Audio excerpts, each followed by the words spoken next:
Hey, what's up? Today is day 3 of a week of hard labor, and today's workout was core.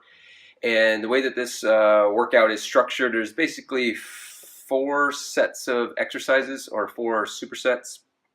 And so it makes it a little bit challenging in that you're going from one core exercise right into another one in each set. And actually in the last one, or in the middle, third one, or something like that, you're doing actually 3 exercises. So again, it's a little bit challenging if you haven't done a lot of core work in the past, or you're just weak in the core. And I'll be honest, I have not done a lot of core centric work. Again, I mentioned yesterday's video with legs. I hadn't done a lot of leg workout, and same thing with core. I hadn't done a lot of just straight core work in probably that same 2 to 3 month period. So this one was a bit of a challenge for me. A lot of the exercises really challenge your lower abdominal area, and so if you're weak in these areas, this is a great workout for you to improve. And you may find that some of the exercises are just feel like they're impossible to do for you, but use the modifications to your advantage. Use the different ways that you can progress in each of the exercises to get stronger. But I was happy to see some new exercises in a core routine. A lot of times, you just throw in some crunches, you throw in some different core exercises that you've seen throughout some of the Beachbody workouts. But in this particular case, there were some new ones that had not been used in any of the other routines. So that was kind of interesting and nice to see.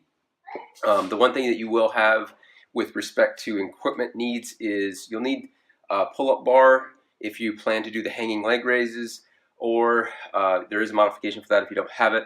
And of course, you'll need some sort of weight. Now, you won't need a lot of weight. I used an 8-pound dumbbell and a 10-pound dumbbell, and that was more than enough. So you don't need a lot of weight for this particular exercise, or this particular routine, but you do need some for a couple of the exercises. One of the exercises is where you're doing like a shoulder raise. Make sure you go lightweight with that one, because you are putting your shoulder in various different positions with weight at the end of your arm. So you don't want to injure your shoulder just to be working your core. I mean, you are working your core, but at the same time you're working your shoulder. But in this particular case, it's not really the intent of the exercise. The intent of the exercise is to work your core with that being off balance like that. So you don't need a lot of weight. I use an 8-pound dumbbell, 3, 5s, even 1 pound is enough. And you may start out with 0. So pretty short workout. It was 30 minutes from beginning to end. There was about a 3 to 4 minute warm up, and the same on the cool down. So you're talking about 25 to 26 minutes of actual exercise, which is a lot of ab work, or a lot of core work when you're going back to back to back like that. So it does challenge you a bit.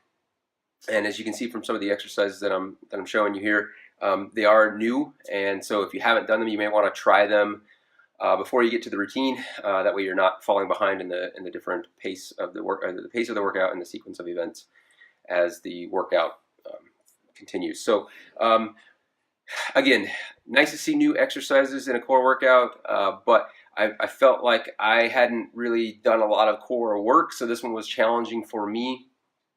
So I want to get back in there and do it a couple more times, just to see if I can do better in some of the different exercises, because I felt like I was really struggling more than I would have expected for some of these exercises. They're not difficult. I mean, they're not complex. You're in those positions for a long period of time, and so they challenge your core endurance, I guess, if you will. But again, so that's core workout from the week of hard labor, and we'll see you again for day 4. See ya.